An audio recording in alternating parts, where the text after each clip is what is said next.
Oke, tadi kalau misalkan kita bicara soal secara proses gitu ya, kan sebenarnya kalau misalkan kita bicara soal Euphoria Movement, justru saya akan mengawali dulu dari Kak Endah, gitu ya. Oke. Jadi teman-teman, spill sedikit, bukan spill lah sebenarnya ya. Ke tahun lalu, Kak Endah adalah mentor, sekaligus coach, sekaligus pembakar semangat, sekaligus ibu peri baik, Oh, ya meskipun ampun. kadang-kadang galak gitu ya, untuk para euforiatan yang ada di belakang gitu ya. Nah, kira-kira pengalaman waktu berkolaborasi dengan Euphoria tahun lalu dalam menginkubasi atau memberikan proses yang menarik buat teman-teman di industri musik untuk para talent-talent baru untuk bisa masuk ke industri, bisa diceritain nggak kira-kira kayak gimana? Iya. Sebelumnya selamat sore teman-teman semuanya, saya Endah dan benar sekali kata Mas Hendrik bahwa aku juga salah satu coach yang ibaratnya memberikan banyak mungkin sharing pengalaman ya. Yang aku suka adalah aku selalu senang dengan hal-hal yang sifatnya apa ya, berbagi pengalaman ataupun juga justru yang proses seperti ini adalah saling belajar. Karena serunya adalah nggak cuman sharing pengalaman dari aku ke teman-teman Euphoria 10, tapi juga bagaimana mereka ngasih semangat ke aku dengan energinya, dengan apa ya, sparkling mata yang dengan penuh keingintahuan yang luar biasa itu. Curiosity-nya ya? Ya, dan juga sangat proaktif dalam arti nggak malu untuk nanya. Bahkan hampir dari semuanya juga biasanya kita sering berkontak, dan misalnya karena aku punya tempat di Earhouse di Pamulang sebagai salah satu mungkin tempat berkreasi gitu ya, juga ada yang berkunjung kemudian ada yang tampil juga. Jadi memang ada hal yang aku rasa nggak hanya cuma dari aku yang sharing, tapi juga aku mendapatkan banyak hal baru dari teman-teman ini gitu. Apalagi kalau bisa dibilang mereka ini adalah anak-anak muda yang cukup paham, sebenarnya sedikit banyak sudah cukup tahu apa yang mereka inginkan gitu ya. Terus dibantu dengan misalnya pemahaman materi dari workshop-workshop yang ada di Euphoria gitu. Dan mereka mengaplikasikannya dengan sangat baik. Nah di situ juga aku jadi belajar bagaimana mereka kemudian bisa secara aktif mengelaborate knowledge yang mereka punya dan kemudian tetap komitmen bermusik. Dan yang seru adalah dari semua musisi yang hadir di Euphoria sampai sekarang yang aku tahu semuanya masih aktif. Dan itu keren banget gitu, karena biasanya kadang-kadang kalau aku dengar-dengar peserta-peserta yang kayak gini udah ada yang berguguran di tengah jalan, di dalam sebelum 1 tahun udah ada yang menyerah gitu ya. Cuman menurut aku untuk memaintain energi, memaintain networking, dan kemudian juga punya ibaratnya persistence atau kegigihan, itu menurut aku sangat berhasil sih Euphoria ini. Dari proses kurasi sampai kemudian maintenance setelah itunya juga menurut aku cukup berhasil gitu. Jadi terima kasih banyak, karena aku senang sekali dapat teman-teman baru. Aku juga malah jadi belajar hal yang baru juga, dan aku dapat energi baru juga gitu ya. Dan ya terus terang aku sangat senang sekali sih di sini gitu. Thank you, Man. Tapi sebenarnya gini, ini mungkin saya mau coba untuk ngulik dari sudut pandang yang berbeda. Jadi kepedulian atau care gitu ya. Kita peduli buat mereka yang berani dare gitu ya. Berani untuk ya nunjukin karyanya mereka. Nah, gimana caranya men-trigger mereka supaya berangkat dari kepedulian yang diberikan dari sebuah ekosistem, mereka berani untuk mengambil tantangan itu. Kadang-kadang kan, oh nanti kalau compare-nya sama musisi di Jakarta, kita dari daerah tertentu gitu misalkan jauh, udah nggak pede duluan.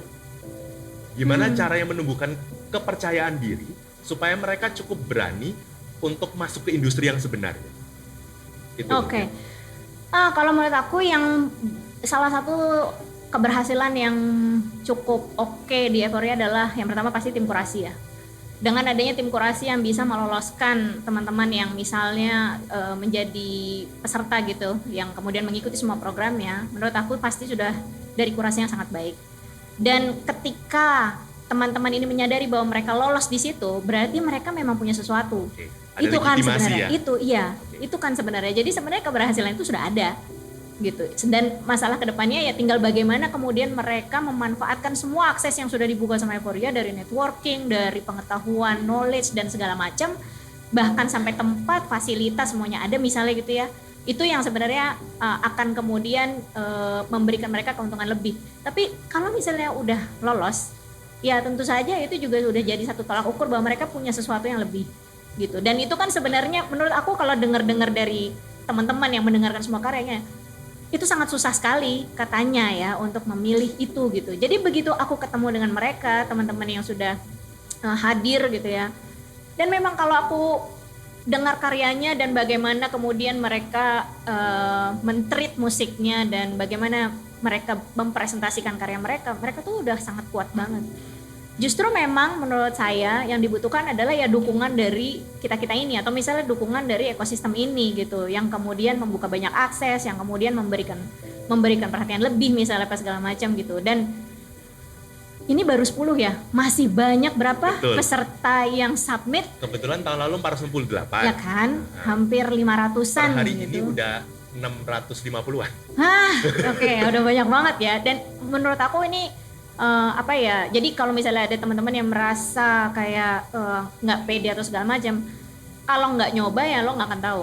Oke. Biasanya gitu. Makanya kalau saya selalu bilang ke teman-teman, terutama musisi-musisi muda gitu ya, karena aku juga masih muda. Jadi Setuju, betul. jadi kayak coba aja dulu, Ya. coba aja dulu. Kalau misalnya nggak berhasil, coba aja dulu. Kan kita nggak jadi musisi cuman buat 1 tahun. Kita kan ingin jadi musisi sampai 5 tahun dan 10 tahun gitu. Dan aku juga sama Reza tidak berhasil di tahun pertama. Maksudnya keberhasilan itu tidak diukur dari tahun pertama atau tahun kedua. Aku baru merilis album pertama aku secara mungkin belum nasional, bahkan waktu itu Jakarta aja di tahun kelima gitu. Dan menurut aku, dan sampai sekarang aku alhamdulillah masih bermusik. Dan setelah 2 dekade bersama Mas Reza gitu. Jadi ya aku seumur hidup bermusik. Jadi kalau misalnya dalam setahun kamu menyerah dan kemudian tidak mencoba lagi, ya you're not into it, sorry. Oke. Gitu. So, berarti hidup dari musik itu possible, gitu ya. Mudah-mudahan. Insya Allah. Kak Enda Ameresa tahun kelima baru terbit di Jakarta. Iya. Salah satu finalis dari Euphoria, tahun pertama udah ke Singapura. Nah, kan? Jauh lebih cepet ya zaman sekarang Mantap ya. Jaya. Oh, Iya. Oke, nah mungkin gue lari ke Rupi. Oke. Nah, kita bicara soal sektor film atau subculture film. Dan ini it's a new things yang dibawa di Euphoria Movement di tahun 2024. Apa yang membuat Dos Guava atau Rupi gitu ya tertarik untuk join to support this ecosystem? Ya, sebelumnya selamat sore semuanya. Terima kasih kita diundang ke sini. Sebenarnya gimana ya? Apa yang membuat kami tertarik sebenarnya? Karena kami kebetulan Dos Guava XR ini memang ekosistem dari beberapa company sebenarnya yang emang kita komit untuk fokus ke eksplorasi atau mungkin mendevelop kasarnya the future of filmmaking lah gitu. Kita mungkin produk kita saat ini adalah studio virtual productions di Pejaten, tapi di luar itu kami juga sangat ya kita semacam membuat blueprint kali istilahnya ya untuk animasi di masa depan seperti apa karena teknologi itu makin beragam gitu. Terus filmmaking juga gitu. Karena filmmaking ini kan selama bertahun-tahun mungkin tidak pernah direform ya. Organisasi yang sangat gemuk gitu, sangat besar, proses kreatif yang mungkin tidak terlalu banyak berubah mungkin secara proses ya. Kita berkaca aja sama musik ya misalnya gitu ya. Saya juga percaya bahwa nggak tahu nih pribadi ya. Saya tuh melihat industri film itu sebenarnya industri musik tapi telat 10 tahun gitu kayaknya. Oh, oke. Nggak tahu kayak apa yang dilakukan, apa yang terjadi di industri musik sebenarnya itu akan terjadi di industri film. Contoh misalnya gini, dulu industri musik itu kan label minded ya. Sangat label minded gitu dan musisi itu berlomba-lomba untuk dikenal label. Akhirnya terjadi adalah sikut-sikutan antar musisi kan gitu. Terus label itu punya kuasa atas segalanya gitu. Dan pada akhirnya terlihat bahwa varian produk juga nggak banyak sebenarnya gitu. Dengan adanya teknologi yang berubah itu di proses rekaman misalnya, yang berubah itu nggak hanya alat kan, nggak hanya bicara dari alat recording analog ke digital, tapi juga merubah cara proses kreatifnya. Konsep ngejam mungkin udah nggak relevan lagi, akhirnya lebih banyak bikin konsep di komputer ya apa. Jadi istilahnya ada proses boleh bikin salah kali istilahnya. Dulu zamannya label tuh kan kayak nggak boleh bikin salah ya. Ada Dikasih proses trial and error ya. Dikasih rekaman 8 shift gitu, harus take drum 1 shift 8 lagu gitu. Kalau misalnya ngelewatin shift didenda gitu. Jadi kayak nggak ada proses kreatif yang proses kita berkreasi tuh kayak terlalu banyak aturan gitu, kayak berarti aturan yang dibuat oleh pihak industri. akhirnya pihak musisinya kan suffer, nggak bisa berinovasi, kayak takut salah gitu. Sejak adanya era digital, kita udah bisa di komputer di rumah, kita boleh bikin salah tuh, take vokal sendirian, nggak enak ganti deh gitu. Boleh menghabiskan waktu berjam-jamnya nggak sih? Akhirnya muncul adalah produk yang baik, dan pada akhirnya konsekuensinya adalah munculnya kesadaran musisi untuk independen.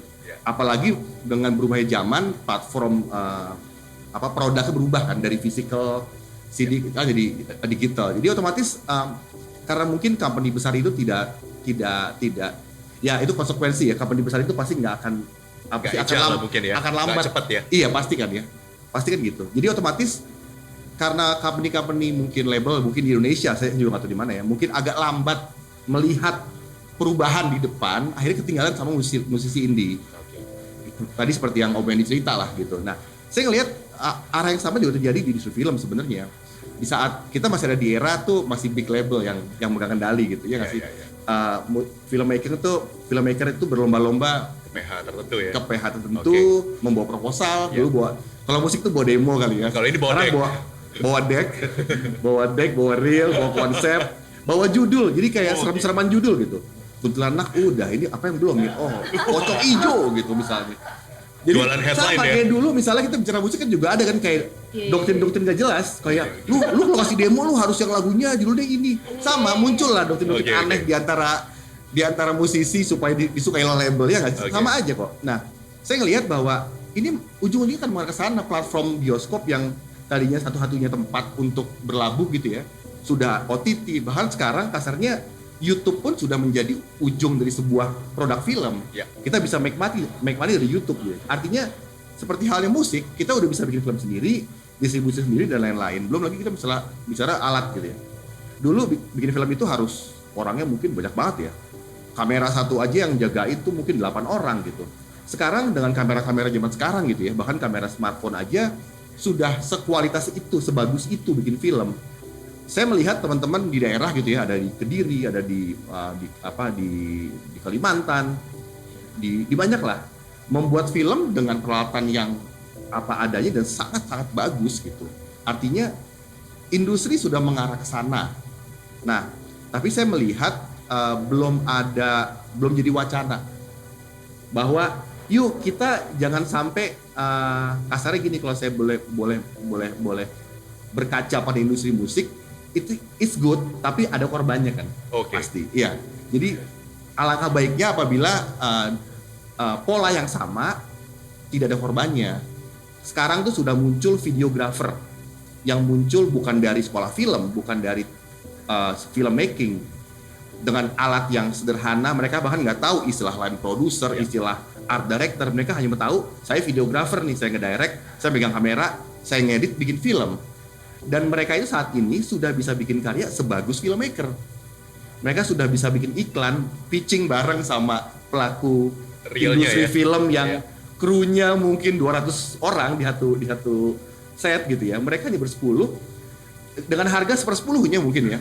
Dengan hasil yang misalnya kalau di-compare dari kacamata produk ya, bagus gitu, bagus.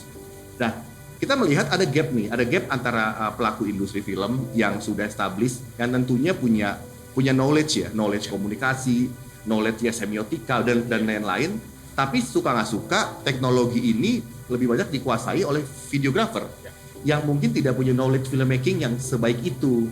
Tapi yang terjadi, saya melihat lebih banyak tuh gap, tidak ada komunikasi. Nah, kami ini menempatkan DOS Guava XR dan saya pribadi juga, karena saya itu kan seorang sutradara, tapi juga banyak main sama videographer sebenarnya. Anak wedding, anak apa. Jadi kita merasa kayak, yaudah deh kita nempatin diri di tengah-tengah yuk, kita punya knowledge filmmaking gitu ya, karena punya pengalaman dan emang berasal dari situ. Tapi kita lebih merapatkan diri ke videographer. Kita belajar sama mereka. Saya pernah loh nge-hire videographer untuk job saya sendiri, buat saya liatin doang. Oh, kok bisa ya 3 orang bikin film gitu. Bisa nonton talent gitu ya. Dan nggak tahu, dan spirit itu membawa entah kenapa gitu ya, company yang saya buat ujung-ujungnya selalu mengarah ke adaptasi teknologi baru di filmmaking. Nah, salah satu goalnya adalah DOS Guava XR ini nih, kita bikin virtual productions. Nah, kenapa kita mau tertarik ke sini? Sebenarnya bukan satu arah, dua arah mungkin ya. Karena kita merasa nih ada visi yang sama. Saya juga butuh kendaraan jujur ya. Kami kan juga nggak mungkin sendirian. Saya butuh di ekosistem sebuah gerakan yang saya lihat sangat baik gitu ya. Apalagi bisa berinteraksi dengan cross sektor untuk tujuan yang sama. Kita harus bikin disruptions di industri kreatif. Ya ujung-ujungnya ya saya melihat soalnya benefit dari ekonomi kreatif atau industri kreatif itu tidak hanya nilai ekonomi doang. Menurut saya benefit terbesar bukan dari situ tapi dari segi propagandanya menurut saya. Ya kita bisa melihat lah dampak tidak langsungnya dan kita kayaknya butuh itu sih saat ini Indonesia ya, butuh propaganda gitu. Dan kami menyadari betul bahwa filmmaker atau audiovisual itu adalah troops yang paling efektif sebenarnya. Iya. Betul sekali. I like it. Ya udah itu doang. So basically film itu propaganda, tergantung si filmmakernya itu sendiri mau bawa bazooka, mau bawa bom yang lebih gede lagi, atau cuma mau bawa beceng gitu kan sebenarnya. Karena propaganda itu kan ketika divisualisasikan secara apik, itu bisa merubah. Betul. Sedikit tambahin. Jadi sebenarnya filmmaker itu kalau kita bicara mungkin nggak hanya filmmaker, juga musisi, semua seniman lah. Proses dia tuh meniti karir mungkin bahasanya. Kan pasti kita belajar teknis dulu kan. Ya. Baru sampai di satu titik kita udah menguasai teknis, baru bicara gagasan. Ya kan, kayak penulis belajar ketik dulu mungkin ya, musisi gitar dulu. Nah, saat kita udah bicara gagasan, baru muncul tuh kita tuh fungsinya apa ya? Oh, kita harus berbuat baik misalnya gitu. Kita harus menyuarakan hal gitu, ya nggak sih? Nah, saya merasa di industri film terlalu rumit prosesnya sehingga jarang sekali orang melewati proses itu. Proses yang melewati sebuah fase sehingga dia udah jadi seseorang yang di level gagasan. Gue mau membawa Indonesia nih gitu. Nah, kenapa? Karena rumit, emang susah gitu. Kamera mahal dan yang paling buruk adalah kita nggak boleh salah. Beda sama musik ya. Di musik kita boleh salah karena sekarang udah pakai komputer. Kalau dulu zamannya pakai shift-shiftan nggak boleh salah kan. Yeah. Nah, jadi buat saya kita harus fokus. Kami dari Dos Gova XR tuh fokus pada metode supaya kita tuh pada proses pembuatan filmnya tidak dibebani oleh hal teknis atau rumit sehingga boleh bikin salah gitu. Boleh bikin salah ibaratnya otomatisasi kali ya. Lebih banyak melakukan otomatisasi sehingga kita bisa fokus pada gagasan, pada visi, pada bikin salah ulang lagi nggak apa-apa gitu. Kayak gitu lah. Artinya kan teknologi itu kan fungsinya itu sebenarnya. Nah, kami nyoba kayak bikin blueprint kayak AI misalnya face swap gitu ya. Selama ini mungkin lebih banyak dipakai buat lucu-lucuan kali ya, ganti muka siapa gitu ya. Betul. Tapi actually kalau ditempatkan di industri film dengan baik gitu ya, it works gitu. It save a lot of cost juga dan akhirnya jadi filmmaker baru yang tadinya tidak punya keberanian buat bikin film zombie karena mahal. Jadi bisa karena sekarang make up-nya bisa pakai AI. Wah, oke. Dan it really mudah dan murah gitu. Bahkan kalau kita menguasai cara pembuatannya itu nggak butuh biaya. Jadi bayangkan film zombie yang make up prostetiknya minimal mungkin cost-nya 1 miliar gitu ya. Tiba-tiba jadi 0. Nah, kan jadi ngasih ruang sebenarnya buat teman-teman di filmmaker yang tadinya tuh baru masuk industri tuh nggak boleh salah. Kali ini kita boleh liar nih gitu. Termasuk juga studio VP ini gitu. Oke, so thank you so much. Kata kunci kita berikan tepuk tangan dulu. Nanti gue pengen tanya kira-kira intersectionnya bagaimana, siapa tahu di sini terjadi kolaborasi langsung gitu ya. Tadi kata kuncinya sebenarnya disruption. Kali ini saya langsung karena terakhir jadinya topik yang paling berat.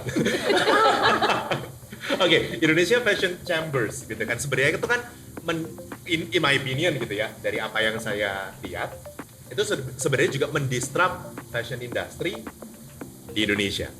Yang kita tahu sebenarnya sepertinya ketiga sektor ini punya core problem yang sama karena industrinya didirect oleh tertentu.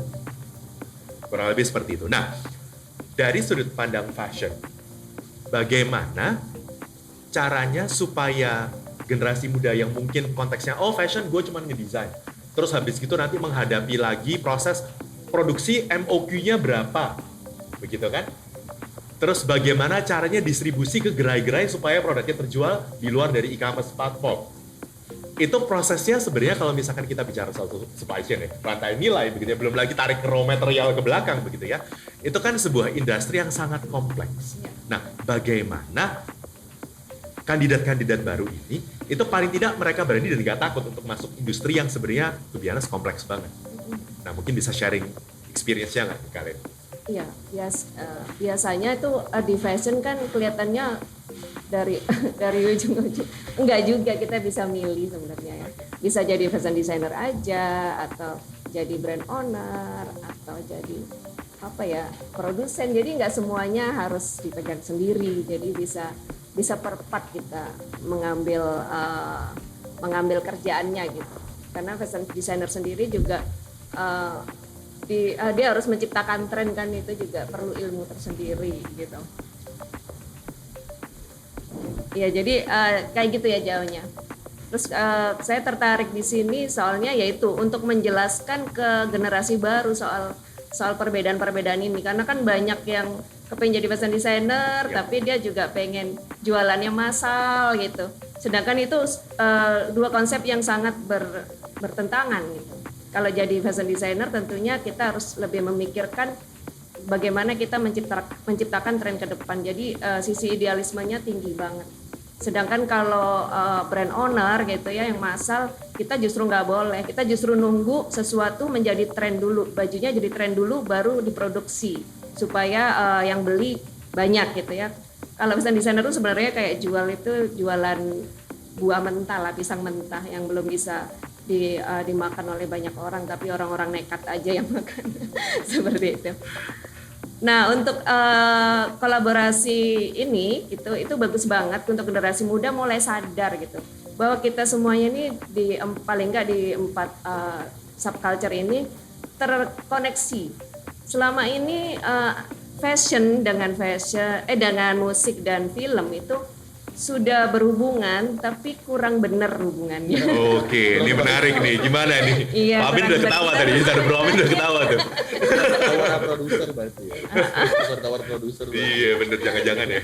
Iya, jadi kayak nggak butuh gitu. Oke. Butuh ya karena memang itu kebutuhan pokok, tapi tidak dipikirkan kamu ngambil fashion ini untuk apa? Mensupport apa yang lebih besar gitu, nggak cuma menutup ketelanjangan, tapi juga maksud-maksud dari si pemakai itu tercapai. Misalnya kayak di film terutama ya, karakter-karakter di film itu jarang memakai pakaian yang sesuai dengan karakternya. Oh. Oke, wardrobe itu budget.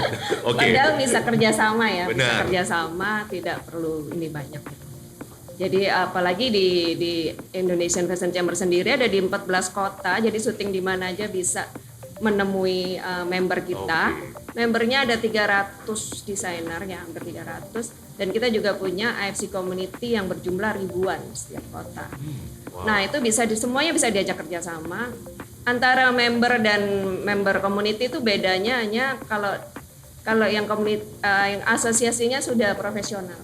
Kalau yang di community biasanya anak-anak muda yang baru mau meniti karir di fashion, yang kita rangkul juga dan kita banyak kasih banyak pelatihan, seminar dan sebagainya supaya mereka bisa menjadi profesional.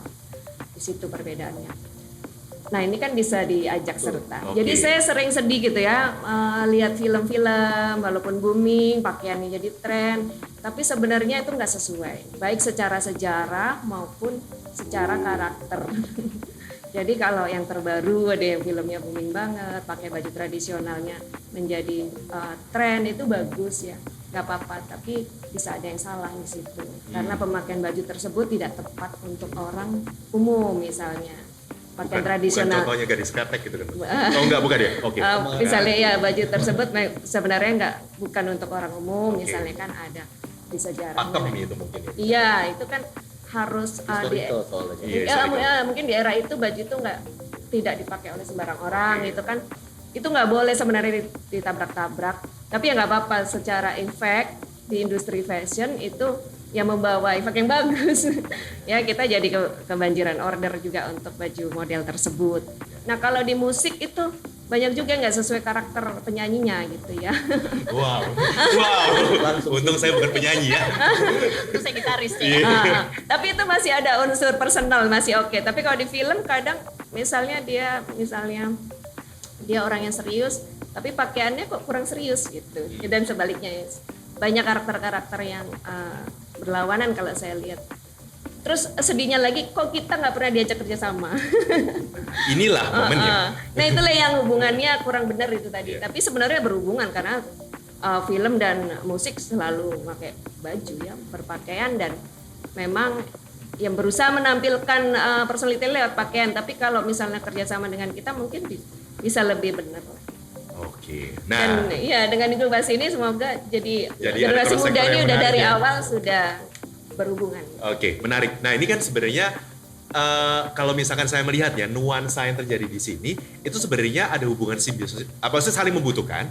Tetapi mungkin selama ini belum ada kesempatan aja untuk duduk bareng, ngobrol, ternyata semuanya terbuka. Film terbuka dengan musik, musik terbuka dengan film dan fashion, fashion terbuka dengan semuanya begitu kan. Nah, harapannya melalui inkubasi ini semuanya bisa terkolaborasi dengan baik dan juga mindset baru dari ya teman-teman generasi yang baru gitu ya, nggak terkecoh dengan pola-pola yang lama. Mungkin pola-pola yang lama kebanyakan pintu yang harus digedor, proposal seperti apa dan lain sebagainya, akhirnya ribet, males mereka gitu kan. Harapannya ini bisa jadi lebih simplified.